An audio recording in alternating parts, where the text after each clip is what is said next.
nous ont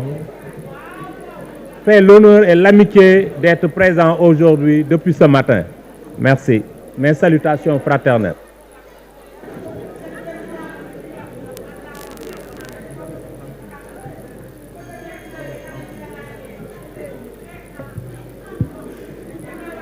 Assalamu alaikum. Monsieur le Président de l'Assemblée nationale, Monsieur le ministre chargé des institutions, je voudrais donc ce soir saluer l'ensemble des collègues qui ont eu à intervenir et les remercier tous autant qu'ils sont pour leur intervention et les réflexions qu'ils ont eu à faire. Monsieur le Président, aujourd'hui, l'Assemblée nationale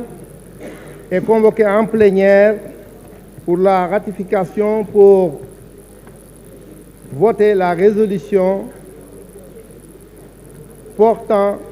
mise sur pied d'une commission d'enquête parlementaire suite à la requête que le groupe Liberté, Démocratie et Changement a eu à déposer sur la table de l'Assemblée nationale. Notre requête est fondée, Monsieur le Président.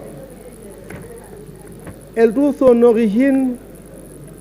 dans la culture politique de notre formation, dans les enseignements de notre leader, le président Maître Abdoulaye Wade, qui eut à créer un parti, le Parti démocratique sénégalais,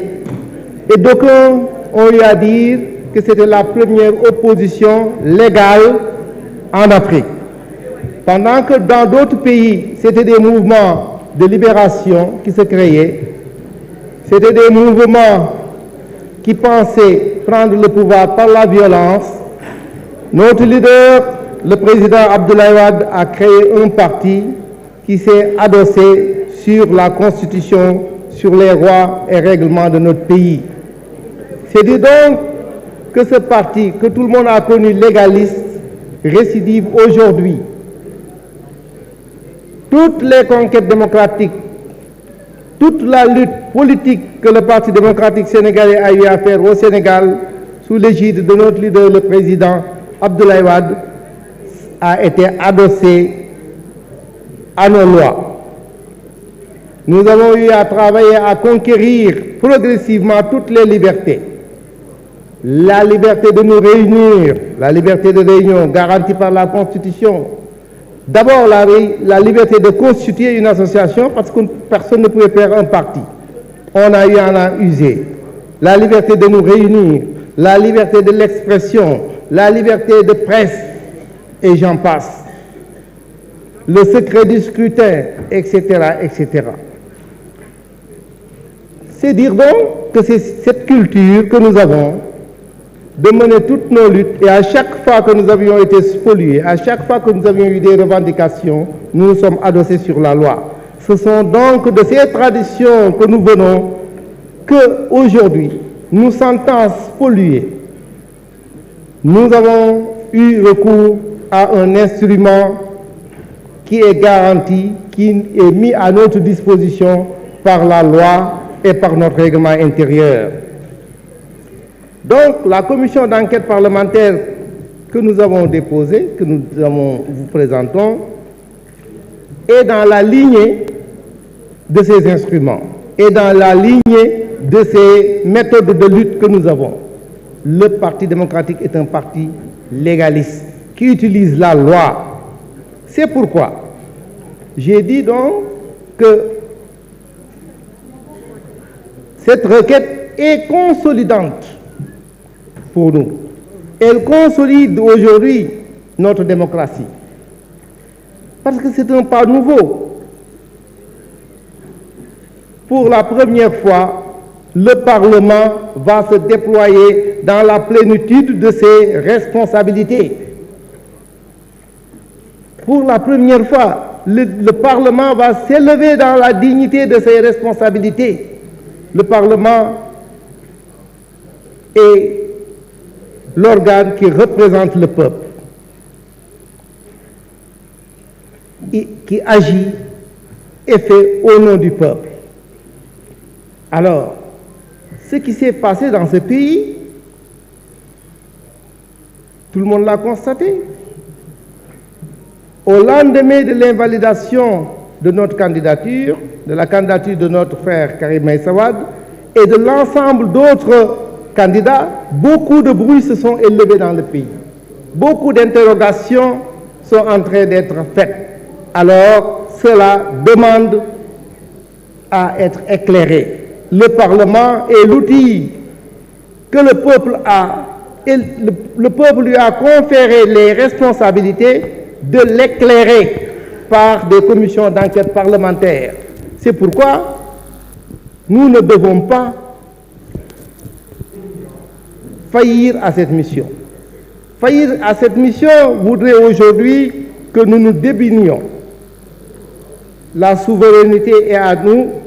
nous devons donc l'exercer. Je ne reviendrai pas sur le fondement juridique. Tous nos collègues qui sont passés l'ont dit. Nous sommes adossés sur une loi organique, sur l'article 48 de notre Constitution, qui font de cela. Alors, on nous parle de séparation de pouvoir. Oui, il y a bel et bien séparation de pouvoir, mais vous vous rappelez bien que le Parlement choisit deux parmi les juges du Conseil constitutionnel. Je pense que la souveraineté doit s'apprécier dans l'exercice des fonctions qu'on a. Mais la souveraineté aussi doit impliquer le respect des responsabilités et des pouvoirs des autres institutions. C'est pourquoi nos collègues l'ont dit, les juges ou bien les autres corps ne sont pas au-dessus de la loi et cela, l'article 44 nous le confère. Et ailleurs, dans d'autres pays, on l'a vu, en France et ailleurs, notre collègue qui vient de passer, le président de la commission des lois, a évoqué beaucoup d'autres cas d'enquête parlementaire qu'il y a eu à y avoir. Et, par exemple, l'affaire dite d'Outreau a été une affaire spécifique qui s'est occupée du dysfonctionnement de la justice et les juges en France se sont donnés à cet exercice. C'est pour dire donc que le débat est mal posé au Sénégal. La commission d'enquête parlementaire a ses objets, c'est d'éclairer l'opinion. Alors, nous l'avons dit, que nous pensons que nous avons été lésés, nous pensons que nous avons été mal jugés, nous pensons que le Conseil constitutionnel n'a pas dit le droit. Parce que nous, on les attend à l'esprit des lois. L'esprit des lois par rapport, si je commence par notre candidat Karim Meïssa Wade, l'esprit des lois c'est quoi? C'est le Conseil constitutionnel est chargé de veiller à ce que le candidat ou le Sénégalais ou l'individu qui deviendra le président de la République, qu'il soit de nationalité exclusivement sénégalaise. C'est ça qu'on leur demande de veiller à cela. Et au moment où ils sortaient leur verdict, il avait la conviction intime, que Karim était exclusivement de nationalité sénégalaise. C'est ça l'esprit des lois. Mais il a été avant-hier, non. C'est pourquoi donc nous pensons que le droit n'a pas été dit sur la question de la nationalité et qu'on a trouvé des artifices pour l'écarter. C'est la même chose, on voit dans leur arrêté quand ils parlent de parjure. Comment peut-il y avoir cela? Au moment où Karim signait la déclaration de foi sur sa nationalité, il avait déjà renoncé à sa nationalité. Si tu as fini de renoncer à ta nationalité, maintenant tu es fondé à déclarer sur l'honneur que tu n'es plus français. Alors, voilà pourquoi nous pensons qu'il y a des événements qui se sont passés au Conseil constitutionnel. En plus de toutes les connexions dont on a parlé, nous avons évoqué dans notre document de suspicion, de connexions douteuses et de velléité de corruption. Et nous tenons à ce que ça soit très clair. Alors, par-delà cela, tous les autres dysfonctionnements que nous avons eu à remarquer au niveau du Conseil constitutionnel, dans le process qui a abouti à l'élimination des autres candidats. vous l'avez dit dans l'exposé des motifs, 9 candidats se sont trouvés recalés parce que le Conseil constitutionnel leur a dit on n'a pas pu ouvrir la clé que vous nous avez donnée. Est-ce de la faute du candidat si le Conseil constitutionnel qui doit contrôler ne sait pas donner les moyens informatiques pour que toute clé déposée puisse être ouverte? Le président Cheikh Tidiane Diadio, honorable député, vous a dit ce matin sa mésaventure. Il vous parle d'importation sur sa liste, ce qu'on lui a donné, de plus de 700 personnes qui n'y existaient pas, d'autres qui ont disparu. Donc c'est des incohérences notoires qui ont été remarquées là-bas. Fait plus grave, tous les candidats spoliés ont fait la déclaration, vous l'avez vu, de l'existence dans le fichier de 900 électeurs qui n'existent plus, 900 000. On parle de 900 000 électeurs inconnus du fichier électoral. Vous pensez qu'il faut aller aux élections avec 900 000 électeurs inconnus du fichier électoral et qui se baladent dans le pays? À quelle fin? Il faut le clarifier. Nous avons évoqué énormément de difficultés, énormément de cas qui sont apparus lors du contrôle du parrainage et qui, au fait, sont des dysfonctionnements par rapport au système. C'est pourquoi, quand les collègues disent l'article 1er que nous avons mis pour la résolution, la présente commission a pour mission d'informer l'Assemblée. Il est constitué une commission d'enquête parlementaire portant sur le processus électoral pour le scrutin présidentiel du 25 février. Oui, tout ce que nous dénonçons fait partie du processus. Ce sera maintenant à la commission d'en définir les paramètres. Tous les éléments, toutes les récriminations que nous avons, nous, dans notre requête, font partie du processus électoral. C'est pourquoi donc, il appartiendra à la commission d'enquête d'en restreindre ou d'en élargir le champ.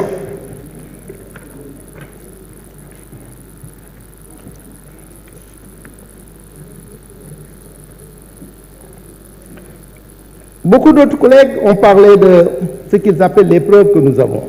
Je pense que les collègues en ont parlé. Une commission d'enquête a ses règles. La commission constituée devra donc se déployer. Elle va mettre en place ses moyens de travail, son calendrier, et c'est là que les choses devront se passer. Donc je pense que, chers collègues, en entendant l'ensemble des collègues parler, tout le monde se satisfait, tout le monde bénit la commission d'enquête. Donc, c'est pourquoi je demande à l'ensemble des collègues de voter pour cette résolution. Cette résolution marque une rupture dans les relations entre les institutions et élève le Parlement dans sa dignité. À partir d'aujourd'hui, tout le monde saura que le Parlement a pris ses responsabilités et s'est élevé dans sa dignité. Et nous allons donc exercer nos prérogatives. Je ne reviendrai pas, tout le monde l'a dit, une commission d'enquête parlementaire, elle sera éclairée. Elle sera éclairée, elle sert à enquêter et le produit de nos investigations devront être déposés sur le bureau de l'Assemblée nationale qui en fera son choix. Assalamu alaikum, madame, messieurs. Je voudrais donc, monsieur le président, vous remercier l'ensemble des collègues yi nga xam ne si tey fii ci Assemblée nationale waxtaan wi nga xam ne si am na fi tey te ma gis ni député yëpp intéressé na leen waxtaan wi ñu fi indi nag tey jii suñu groupe parlementaire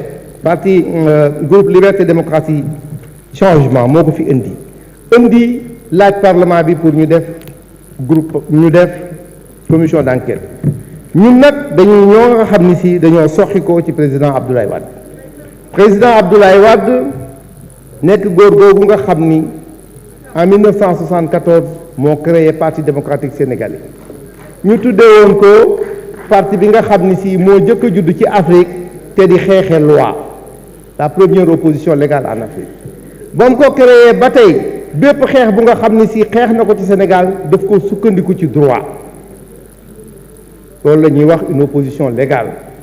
xeexam boobu moo doon tax buñ ko nee doo fi réunion mu taxaw ñu dama fi réunion ndax loi may na ma ko bu ñee doo wax mu ni damay wax ndax loi may na ko. donc li ñu xeex lépp fii Sénégal dañ doon xeexee loi foofu nag la ñu sukkandikoo parti boobu nag tey jii moo indiwaat beneen façon bi mu indi mooy commission d'enquête parlementaire. commission d'enquête parlementaire bii mu indi itam dafa ñëw pour xeexe ko mbir moo xam ne si daf koo jot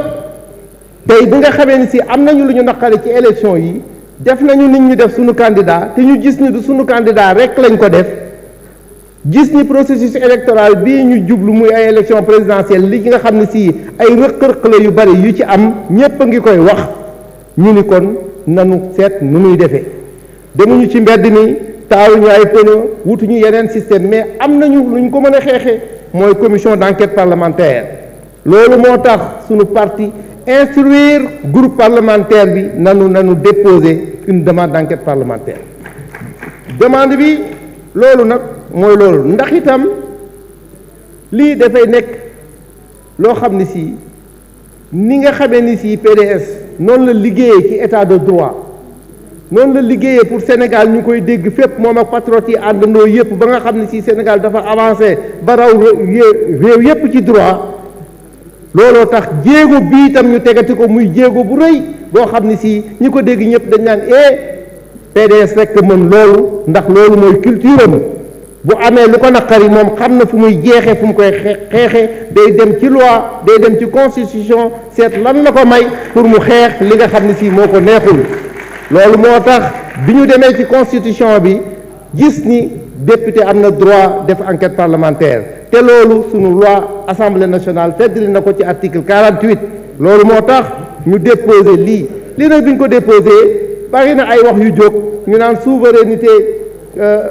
ñu naan juge yi dañoo am seen souveraineté li ñu ci wax moom mooy amul benn nit bu nga xam ne si da nga nekk ci Sénégal te yow sut nga assemblée nationale dañuy xam ni mooy peuple sénégalais ñoo dajaloo jël seen baat jox ñu ko kon boog amul kenn ku ñu sut amul kenn koo xam ni tu es au-dessus de l'assemblée te loolu moo tax itam article 44 ni assemblée nationale mën na woo ñëpp assemblée nationale rek moo mën a juger président de la république ñun dong ñoo mën a fal fii li ñuy wax haute cour de justice ci assemblée nationale haute cour de justice assemblée nationale moo koy fal téye ko fii bu fekkente ni même président de la république dafa am lu nga xam ne si dañoo jàpp ni trahison la wala lii ñun ñoo ko mën a juger ku mën a juger président de la république du Sénégal mënoo juger keneen loolu moo tax na ñit ñi xam ni assemblée nationale constitution bi daf koo jox doole yi réew mi assemblée ngi koy utiliser wu ko nag beneen mbir la li yàq loolu mooy nit ñi dañ lay jox gëdd jox la loo xam ne si moom nga war a def nga nasaxal sa bopp li fi xew boobu ba léegi mooy nit ñi ñooy nasaxal seen bopp da ngay am pouvoir boo xam ne si moom nga war a def am sa gëdd boo war a jëloo ko ñu lay céet ni may ñi ñu gis ñu koy def toujours jàpp nañu fee député dàq nañu kii lii def na di la safental parce que assemblée bi dañ ko ñoo nasaxal seen bopp lii nag ñuy def tey jii mooy wone Sénégal won ñépp ni assemblée nationale mooy réew mi mooy gëdd réew mi te réew mi jox na ko gëdd boobu nag mooy loolu mais itam gëdd boobu du itam muy taañaañal assemblée nationale taañaañalul xam na li mooy di bëtt barrière comme disent les autres li fi mu war a yem xam na ko ndax yoon da ko ni lii ma la jox doole ji ma la jox nii ak nii nga koy utiliser ndax yoon dafa jël ay ñeneen nit ñi leen yéen laa atteloo mooy corps ba la ñuy wax mooy juge yi ak ñooñu la justice ñooñu la ñuy atteloo ñun nag may nañu ñuy leerlu googu nag fas yéene nañ ko def ci biirum élection yii ndax jàpp nañu ni ñu dindee ñun suñu candidat Karim ci mbir mi baaxul ndax conseil constitutionnel illa lañ leen di xaar ay sage lañu c'est l'esprit de la loi loolu la ñuy xaar ci ñoom illa bi mooy lan ñuy àtte ci seen aqulaay taala na ngay àttee sa aqulaay taala mooy li la wér na leen ni jamono bi nga xamee ni sii ñi ngi naan Karim du sénégalais ñi ngi tiim këyit yoo xam ni sii benn bi mooy ba mu ne bàyyi naa sama nationalité consul du Doha jox ko depuis le 23 octobre ak boobu rek doyoon na nga am nag ci sa loxo décret boo xam ni sii war na la ni kii la mu doon laaj nangul nañ ko nga téye ko tiim ko ni kii du sénégalais loo atte loolu mooy wax ji li ñu atte du dëgg du yoon fii nag lañ koy waxee commission d'enquête lañ koy waxee li ñu atte du dëgg du yoon loolu tax ñu jàpp ni lii am na lu ci laxasu li ci laxasu la ñu bëgg a xam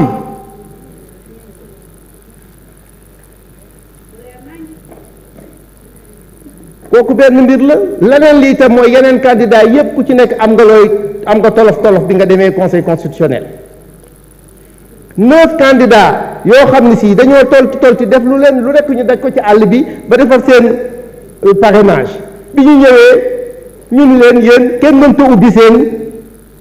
clé bi ngeen joxe mais est-ce que c'est leur faute conseil constitutionnel bi ñeen fi tegee def commission boobu nga xam ne si ci dialogue bi la jógee ba ñuy créer dialogue bi ba ñu ca defar commission boobu dañu ne woon commission bii nañ ko composé dana faj jàmbat yi nga xam ne si acteurs politiques yi ñu ngi ko doon jàmbat naan ni ñuy seetee parrainage bi doxul ni ñu koy defee baaxul ba ñu defar commission ndekete commission bi moo ëpp joote moo yokk joote alors boo gisee commission d'enquête bi dana ko wone am na lu ñu ci wax fii candidat yépp yi nga xam ne si daaneel nañ leen ku ci nekk rapport bi ñu la jox boo ko gisee da ngay gis ni lim lay wax yow da ngay dafa ëpp sax loo mën a xalaat dégg ngeen tey jii ni ko Cheikh Tidiane Gadio waxee sànq indil nañ ko ay nit yoo xam ne si mosu koo jël dindil nañ ko ay nit ay plus de 29 inconnus et cetera et cetera yaa yu donc beaucoup de problèmes dans le parrainage loolu il faut ñu leeral ko te leeral bañ koy deeral mooy tax ëllëgati si biir dootul am beneen mbir bi mooy conseil constitutionnel dafa nekk loo xam ni si dañ koo teg pour jàmm am mooy ñuy àtte dëgg bu fekkente ni nag dañoo war a dem élection nekk lu nga xam si dafay bit bu rëy ñëpp préparé ko pendant 12 ans tu travailles pendant 5 ans tu travailles pour des élections defaru say base say nit taxaw yaakaar yëpp taxaw nga ni su ma demee dinaa mën a am lii dinaa mën a gañe et cetera ñëpp taxaw nga xëy ci lu nga xam ne si leeru la ci sa bopp ci lu nga xam ne si doyu la ci àtte ñu ni la bokkatoo c'est pas possible parce que élection c'est un jour de fête pour la démocratie c'est l'un des jours les plus élevés dans le processus électoral et très important bis bu rëy la pour une nation ndax bis boobu buñ ci jógee la ñu war a tànn ki nga xam ne si mooy jiite réew mi loolu nag dañ koy war a def ci anam yoo nga xam ne si kenn du ci am jiixi jaaxa anam yu nga xam ne si kenn du ci am jiixi jaaxa mooy kenn du ci am lu la lënt conflit préélectoral bu day nii buñ ko ëmbee duggee ko ci processus bi dem beneen mbir mi waxuma sax waxu fichier yi ñun ñaa ngi naan bii fichier baax na beneen fichier baax na bi ñu waxee Sénat contrôlé daf ni man yoruma fichier bu ma ko contrôlé et gis ngeen d'ailleurs communiqué bi Sénat génn démb tàmbalee wax naan lii ak lii la ñu war a sensé ci mbir mi kon récrimination yi ñu doon def yépp sax yu ci bari Sénat dëggal na ko bii alors loolu daal mooy mbir mi coowal élection yi jóg na coowal fichier yi jóg na coowal parrainage yi jóg na coowal élimination yi jóg na coowal guerre jóg na yooyu yépp nag loolu tax ñu ni parti démocratique sénégalais kenn mënuñoo atteel ñàkk noonu te mbaxane nekk benn te bii mbaxane moom comme fa mbaxane nekkee benn lañ ñu ko defee képp doole mbaxane mooy assemblée nationale danañu ñëw fii def suñu comité def suñu comment dirais-je demander am commission d'enquête parlementaire maa ngi gërëm di sant député yi nga xam ne si yépp fas yéene nañoo dugg ci lii voté lii ànd ci lii mooy dëggal sa bopp xam ni député nga lii moo la war nga def ko bépp considération nag bu ci nit dugal parce que da ngay def politique wala ngay wax leneen kuy député daal xam ni yow tu es véritablement un parlementaire war ngaa mën a dëggal sa bopp voter résolution bii nga xam ni si résolution parlement bi la pour dem saytu processus électoral bi ñu xam li nga xam ni si noonu la mbir yi demee lépp lu nga xam ni si nag lu leer la lu ca parlement bi jëlee dina indiwaat ko fii ñu wax ko monsieur le président maa ngi lay gërëm di la sant maa ngi gërëm collègues yëpp jërë ngeen jëf. Chers collègues.